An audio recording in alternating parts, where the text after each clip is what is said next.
Je souhaite la bienvenue à toutes les personnes présentes. Cette conférence fait partie du Learning Planet Festival. C'est un plaisir de pouvoir partager les résultats de mes recherches sur la transformation du monde à partir de soi-même. Je suis chercheuse en logosophie depuis 30 ans. C'est une science créée par les penseurs et humanistes argentins Carlos Bernardo González Pecote, en 1930. L'institution logosophique a pour l'objectif de diffuser ses connaissances pour l'usage et les bénéfices de l'être humain et de la vie elle-même. C'est une institution indépendante à but non lucratif, sans aucune affiliation politique ni religieuse. La mission de la logosophie est de fournir à l'être humain les connaissances transcendantes nécessaires pour accomplir ce qu'elle définit comme les processus d'évolution consciente. Tout d'abord, je voudrais dire que quand quelqu'un étudiant de logosophie veut faire des recherches sur un sujet, la première étape est de regarder à l'intérieur de lui-même et de chercher ce qu'il y a vécu concernant le sujet. Ensuite, il va faire une enquête sur ce que dit l'auteur sur ce même sujet et les comparera avec ses expériences. Par conséquent, ce que je vais présenter aujourd'hui sont mes conclusions, les résultats de l'analyse de ces expériences avec l'application de la méthode logosophique. Je suis brésilienne et fonctionnaire public à la retraite. J'ai 3 enfants, 3 petits-enfants et j'attends avec beaucoup de joie ma 4e fille. Avez-vous déjà eu l'envie de transformer le monde? Vous sentez-vous capable? Avez-vous déjà des outils pour cela? Il est très courant d'entendre des gens demander aux enfants: que veux-tu faire quand tu seras grand?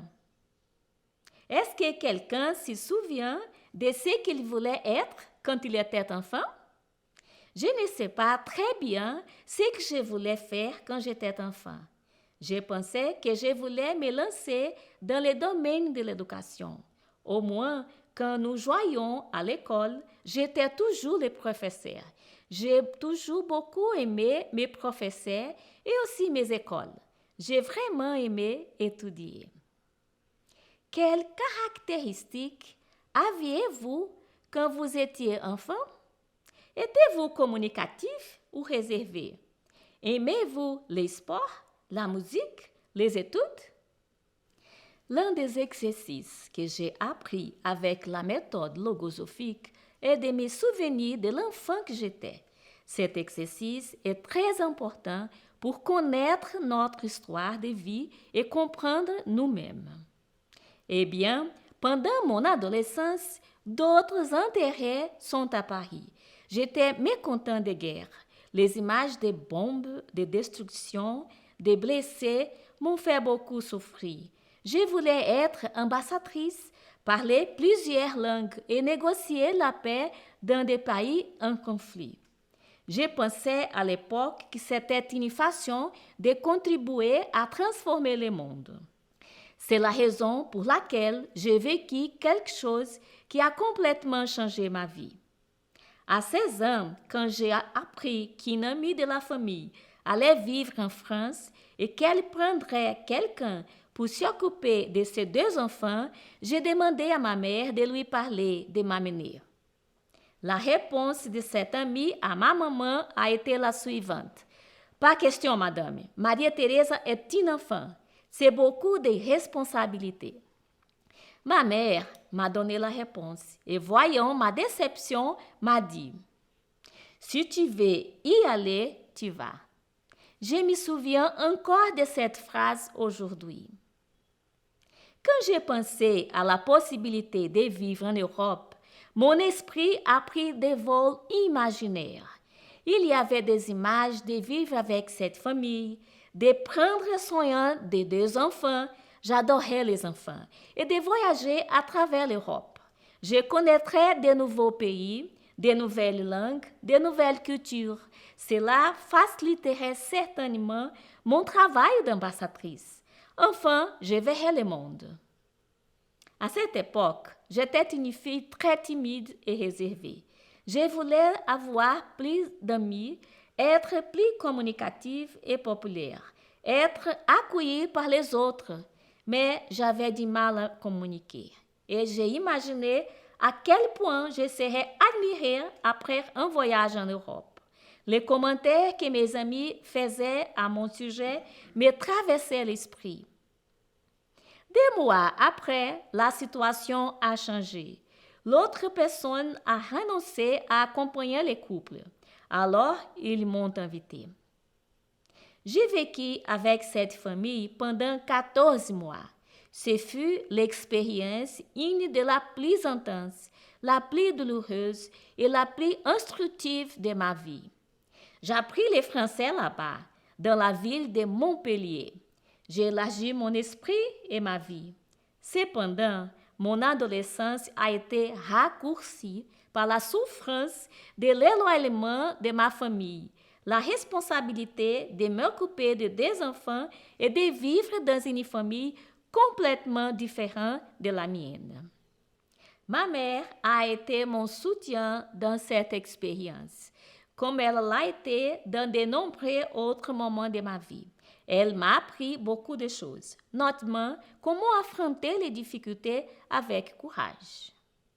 Cette photo est un souvenir de l'adolescente Maria-Thérèse qui s'occupait de 2 enfants en Europe. Quelque temps après mon retour, ma mère m'a rendu toutes les lettres que je lui avais écrites. Je les garde comme un trésor très précieux. Voici quelques cartes que j'ai écrites lors des voyages dans d'autres pays. On voit que l'inquiétude de l'adolescent était très présente, car les reflets de guerre dans les villes ont retenu mon attention. Au Portugal, j'ai parlé de la révolution du 25 avril, plus connue comme la révolution des œillets.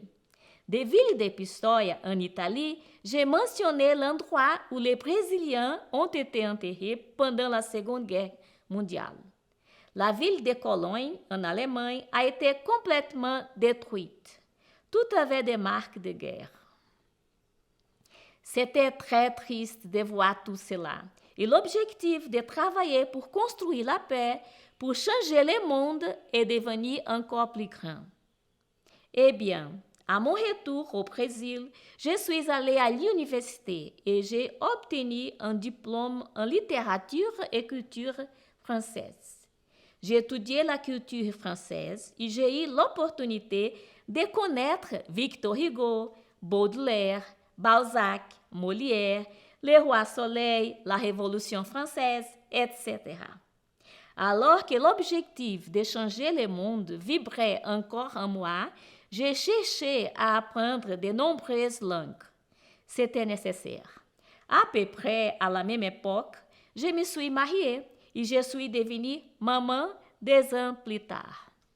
Puis ça m'est venue la préoccupation de vouloir être une bonne mère, ainsi que d'autres objectifs, comme celui d'être une professionnelle responsable, une personne utile pour ma famille, mes amis et l'humanité en général.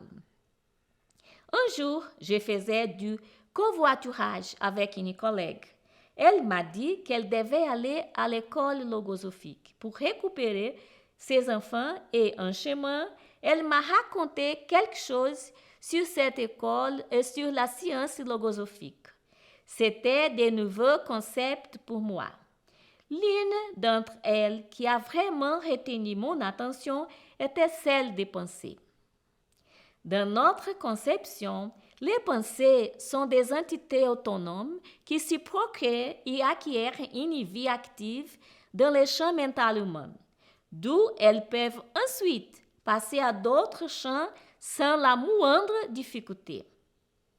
Comment ça, des entités autonomes, avec leur propre vie, qui passent dans un champ mental à un autre et font agir les êtres selon leur volonté? J'étais intriguée. Je suis allée à une conférence et j'ai appris plus de détails sur cette science. Plus tard, j'ai découvert que c'était aussi une école pour parents. Cela m'a beaucoup intéressée. Quelque chose qui m'a profondément touchée, c'est une pancarte métallique dans le parc de l'école. Elle a dit ce qui suit.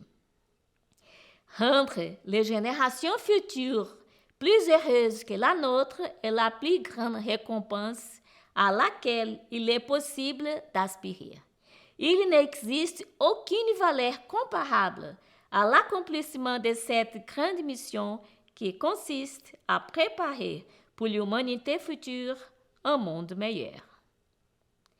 Préparer un monde meilleur pour l'humanité future.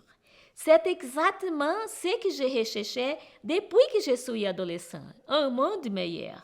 À cette époque, qu'est-ce que c'est que je pensais être un monde meilleur?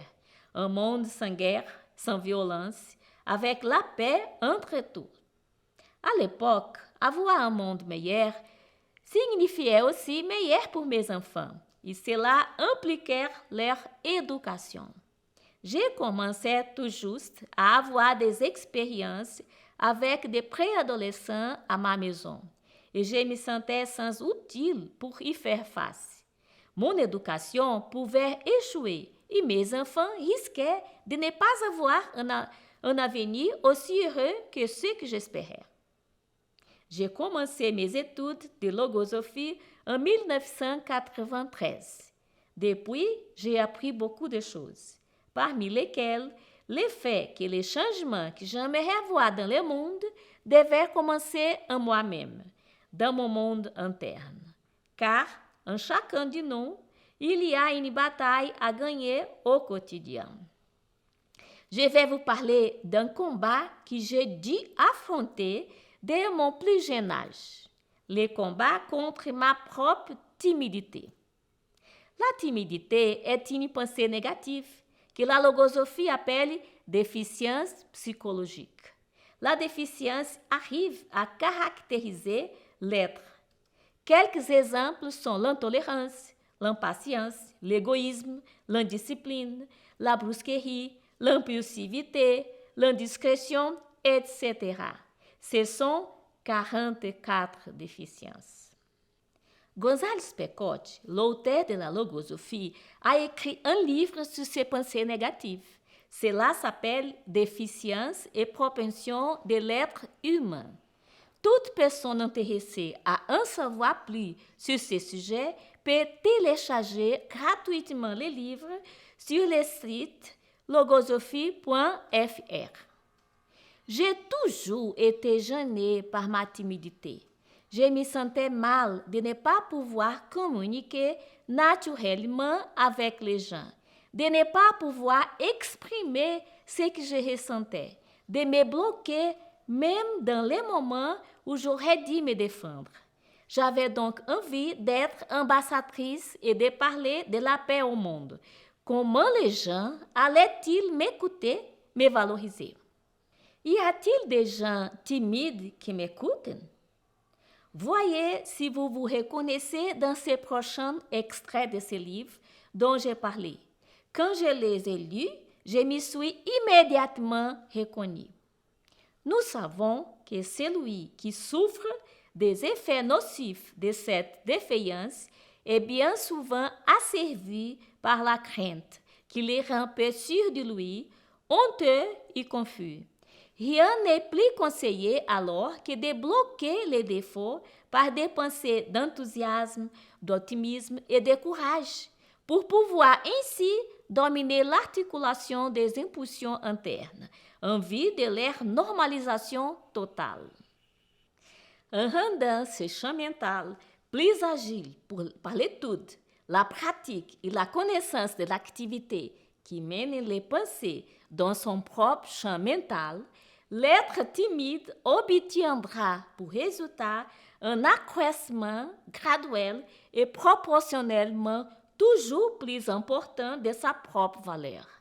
Il y acquérera ainsi, grâce à cet exercice, outre d'autres avantages tout aussi appréciables, une plus grande facilité d'expression, car avec l'entraînement que nous recommandons, surgit en effet le caractère énergique qui stimule l'état d'âme et permet de s'exprimer sans embarras.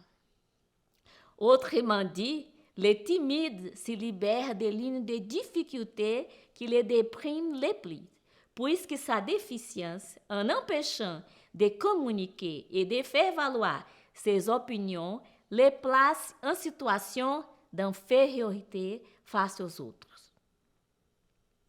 En suivant les étapes de la méthode logosophique, j'ai commencé un travail sur la confrontation à la timidité, visant à la surmonter. J'ai observé dans mon esprit quand cette pensée est apparue, dans quelles circonstances, avec quelle personne, comment j'ai réagi, etc. Et j'ai essayé de m'inculquer du courage et de la confiance en moi-même. La première fois que j'ai parlé dans les micros, les papiers tremblaient beaucoup. En moi, les pensées m'étourdissaient. Mon Dieu, quelle honte! Tout le monde se moque de moi. Mais je n'ai pas abandonné. Je savais que j'avais de la valeur et que je devais me présenter comme telle.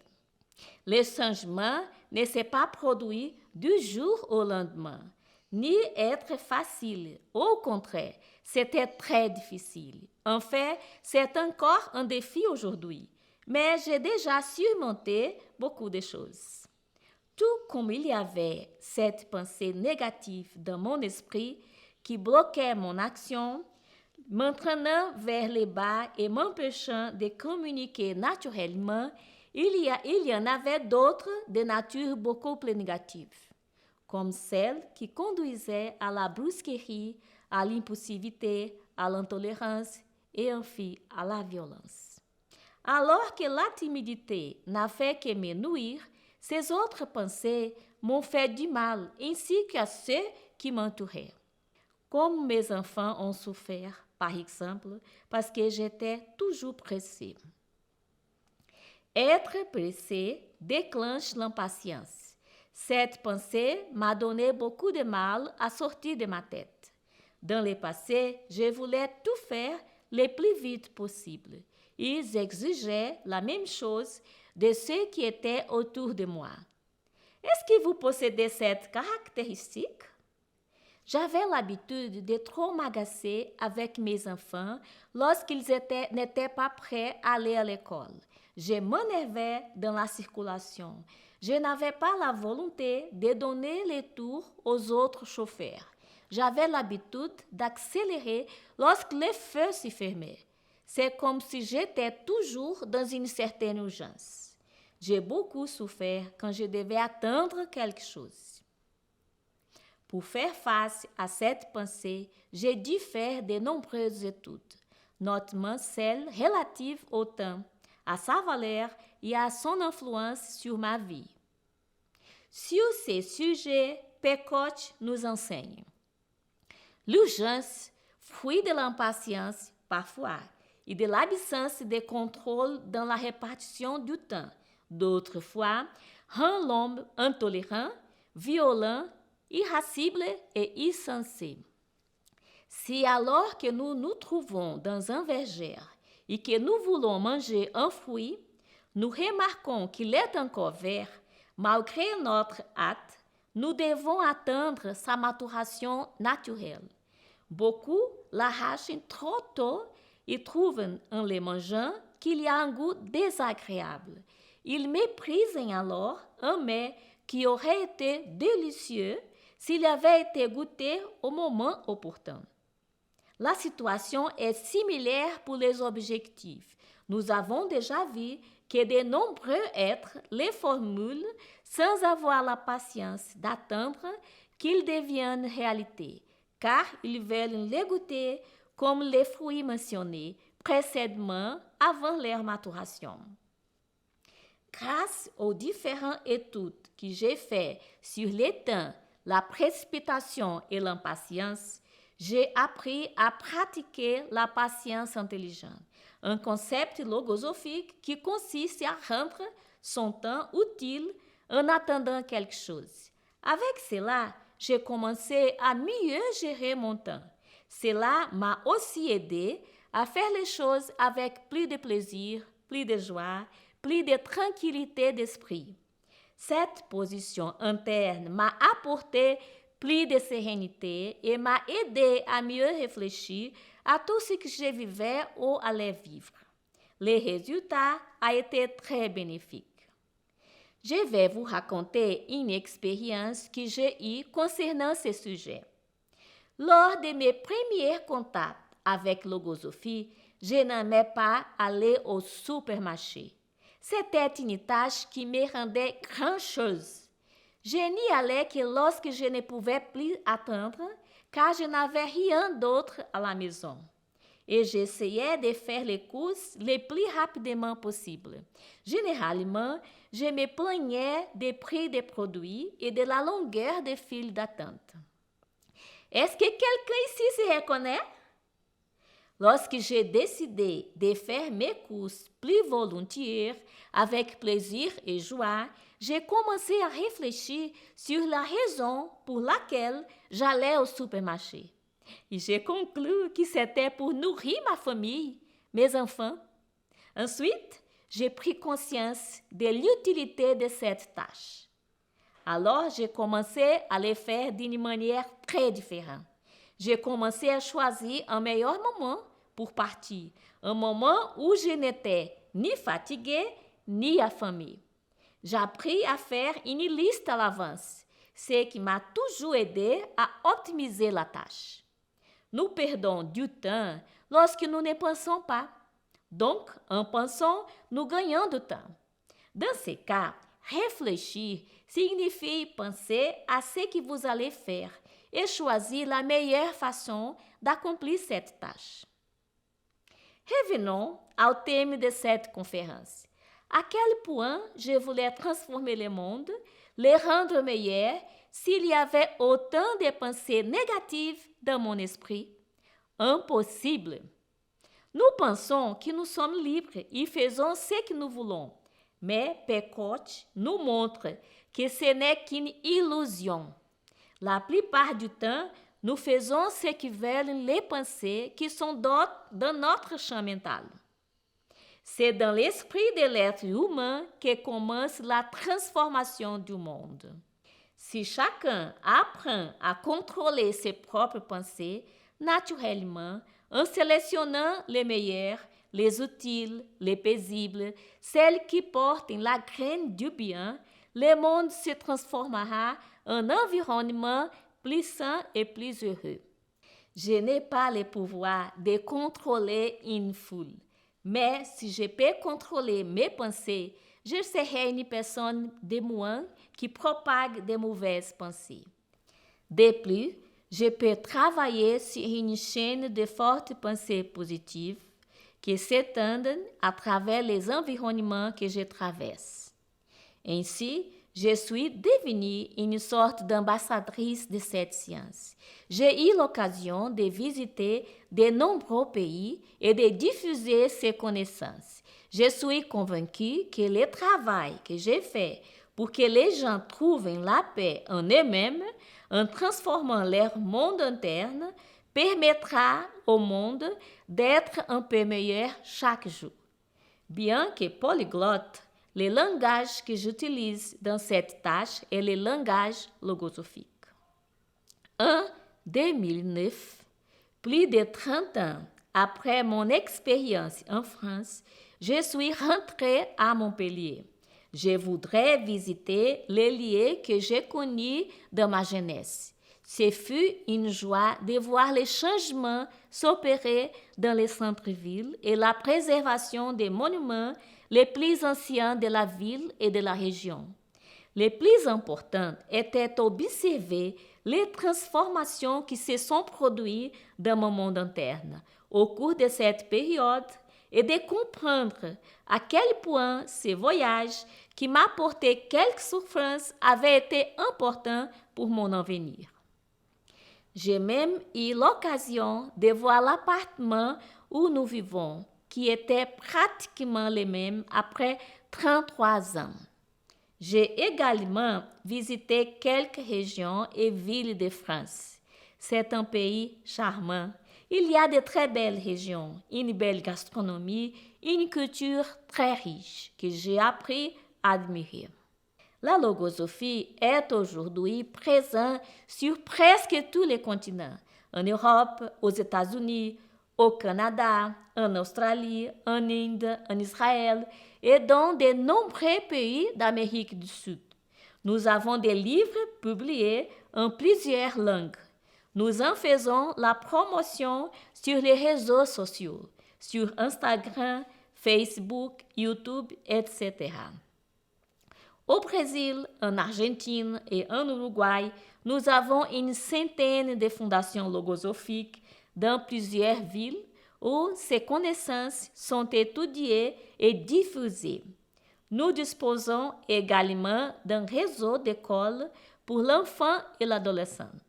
C'est ce qu'on appelle le système logosophique d'éducation, qui est composé d'établissements d'enseignement primaire et secondaire dont les actions reposent sur deux piliers, la formation curriculaire et le travail pédagogique pour la formation de l'étudiant à la vie basée sur la conception logosophique. Et je travaille avec beaucoup de bonne volonté, de joie et d'enthousiasme pour diffuser à l'humanité cette connaissance qui nous aide à changer le monde. Ici, vous pouvez voir les étudiants et les promoteurs de la logosophie en Europe. Chers auditeurs, je vous remercie d'être venus. J'espère que mon exposé a été utile et agréable pour tout le monde.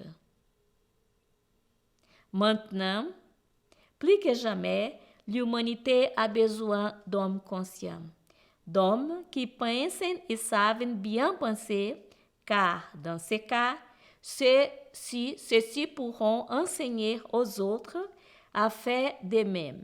Et de cette façon, l'humanité retrouvera un jour la paix et le bonheur qu'elle avait perdu. Bonne soirée et plein de réflexions à tous.